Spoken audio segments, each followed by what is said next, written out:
very good morning, Shubhodaya, and warm welcome to all the dignitaries. This is my proud privilege to welcome Honorable Chairman Rajya Sabha, who has kindly consented for today's virtual communication. I also take this opportunity to welcome Shrivenes, Chairman of the Committee on Education, Children, Youth and Sports. I also welcome Mr. Cynthia, Chairman of the Subcommittee, Shri Desh Deepak Verma Ji, Secretary General Rajya Sabha, and Shri P.P.K. Acharyalu, Secretary of the Rajya Sabha Secretariat.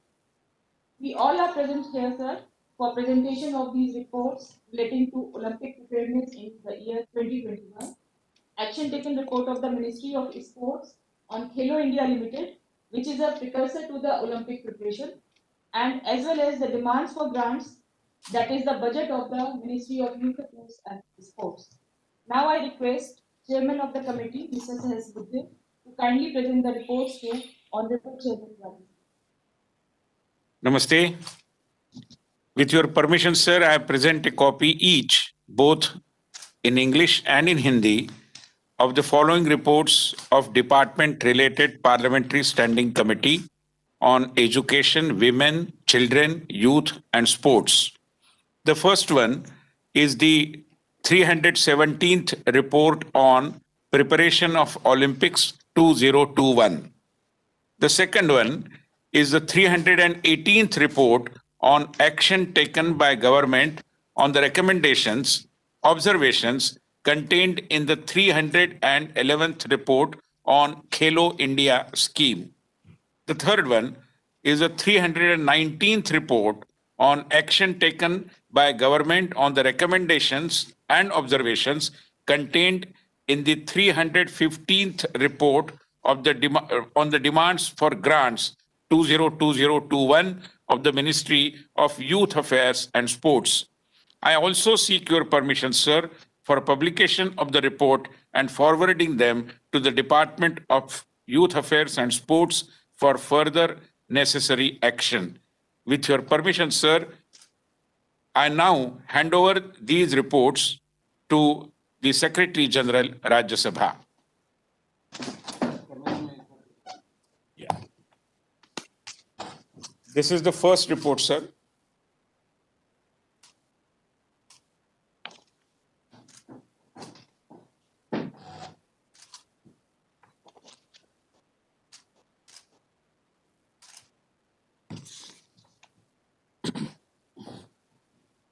With your permission, sir, I would now like to reflect upon certain features of the deliberations and the outcome of those deliberations. Sir, I, on my behalf and on behalf of the committee, first of all, thank you very much for taking your time for this virtual presentation on these three reports of the department-related standing committee on education, women, children, youth, and sports. This is for the first time the committee on education, women, children, youth, and sports will be presenting the report through this virtual meeting.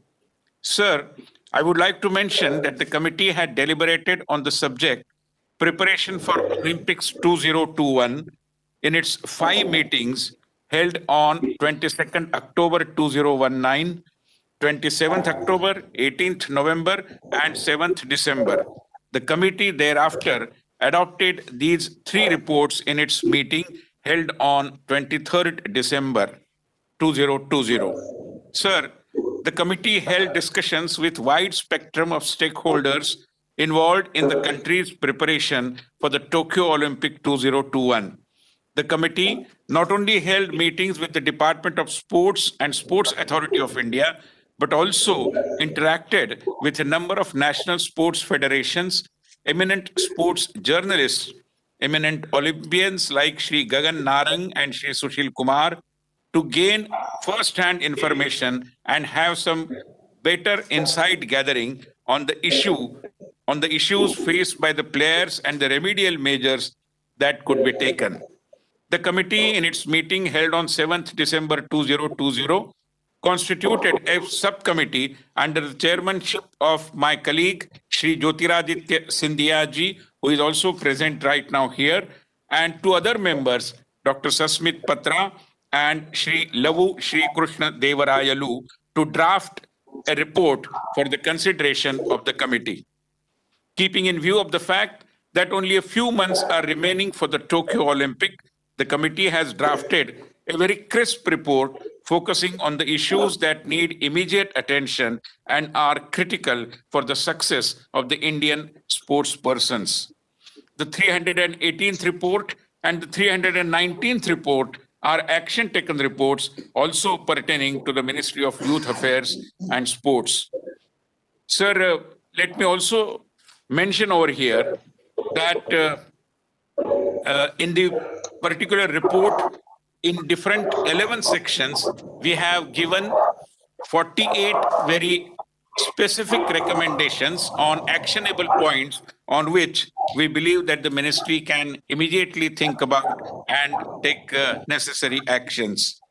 Secondly, sir, in our deliberations also, several suggestions came, several experts gave their opinion, and analyzing all those inputs, we have prepared this report, and we are going to, as a matter of consideration of the urgency and importance both of the subject under consideration, we are also seeking time with the Honorable Minister for Sports and Youth Affairs so that we can personally hand over all these recommendations to him so that he can immediately look into them and perhaps take some actions as well. So these are a couple of important things, or rather a couple of different things that we adopted while preparing the report and while considering the inputs that were gathered in the deliberations. I am happy that Shri Jyotiraditya Scindia ji, who headed the subcommittee which separately looked into the drafting of the report, because we wanted it to be a very crispy report, basically focusing upon actionable points. And therefore, I may request Jyotiraditya ji also to bring about a couple of points to your notice, Honorable Chairman, sir. Pranam, sir. Though you're far away, you're still very, very close in our hearts. It's indeed an honor to be with you this morning. Under the chairmanship of Sesubudji, this subcommittee was constituted consisting of Sasmit Patraji and Krishnaji and myself. We decided to make sure that we have a very crisp, actionable report that is presented by the committee to your good office, and if it's forwarded from there to the ministry for action. We've focused on 10 very specific steps, sir, looking at the key issue of performance, India's performance in the Olympics and how to increase our podium position. Looked at 10 steps that have to be taken, of which 6 are for the short term, which means for this specific Olympics. 3 for the medium term of how to engage ourselves and prepare ourselves for the next Olympics, and 1 for the much longer term in terms of increasing our medal tally to a minimum of 40 to 50 in the years to come. Just to give you one statistic, sir, in the last 3 Olympics, we have fallen from 3 medals, risen first to 6 and fallen to 2 medals. And also, if we intend to get 50 medal tallies in the next coming Olympics, not this one, but the one after that, we will need a pool of almost 4 lakh athletes. There is a rule of 1% which is applied. 4 lakh athletes, of which only close to about 40,000 or 4,000 will be available to train for the Olympics, of which we will only get about 40 medals. So we need to have that expansion of the pool in place. And with that in mind, we put very crisp, clear steps that need to be taken. 10 steps. The first deals with the recovery from the COVID impact and how to train our athletes for the current Olympics. The second deals with institutional support. The third deals with human resource and technical support for our athletes. The fourth deals with the key issue of medical assistance as well as doping, because the doping laws have been enhanced tremendously. And we have to look at NADA, the National Anti-Doping Authority, becoming completely independent as according to the new WADA laws, which is the World Anti-Doping Authority. The fifth has to do with biobubbles, allowing our athletes to train in a safe environment pre and during the Olympics. The sixth has to do with the financial side, which has to do with corporate sponsorship. So these deal with the current Olympics. Then for the medium term, we are looking at enhancing our contingent with gender neutralization, with ensuring that we have many more women athletes in place, financial stability to medal winners. There are many sorry stories, sir, across India where Olympic stars have actually gone to a state of destitution today. And we need, as a state and a country, to be able to support them after they've carried our flag very proudly on their shoulders. The ninth has to do with budgetary allocation being increased for Olympics in particular. And finally, the long-term perspective where we've looked at international best practices in certain sports and in the area of Olympics, and how India should adopt those international best practices to increase our medal tally, not in the next Olympics, but the Olympics after that. So this is a composite blueprint that we have submitted to the chairman, sir, and through him to you, sir, to ensure that we are able to perform better in the near term and the future term and hold our flag high. Thank you, Jyotiraditya ji. Let me also bring it to your notice, just taking 1 minute, that the Honorable Chairman will be happy to know that the Secretary General of Rajya Sabha, Shri Deshdeepak Verma ji, who had earlier worked with the Sports Authority of India, had expressed his desire also to give some inputs, and therefore we requested him to come before the committee. And it happened perhaps for the first time that the Secretary General also gave us some suggestions which were taken into consideration, just for your kind information, sir. Thank you very much, sir. Now I request Honorable Chairman, sir, kindly to receive the report and bless us with your kind words of encouragement, sir.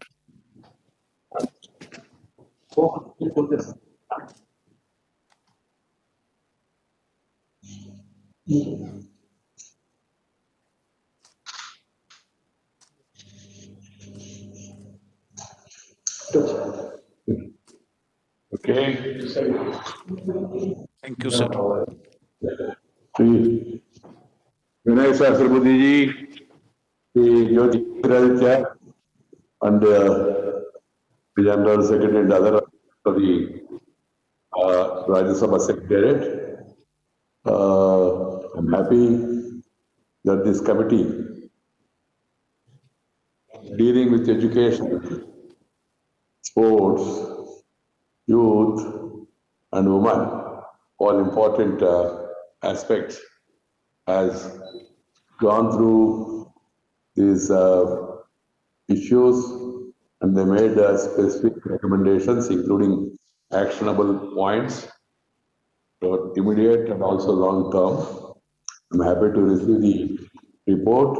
I would like to compliment the chairman, Sri Vinay Sahasrabudhi, the members, and also Sri Jyotiraditya, who is the chairman of the subcommittee, and the other members, Asmita Patra and also Krishna Devaraju and others. I would like to compliment all the members and also the secretariat staff who has assisted the committee, and I'll be asking the Secretary General to order for publication of the report and also to immediately forward it to the concerned ministries so that they can study and take appropriate action. And then we'll have an opportunity later during the course of budget session or demands for grants to discuss on these issues. Thank you very much.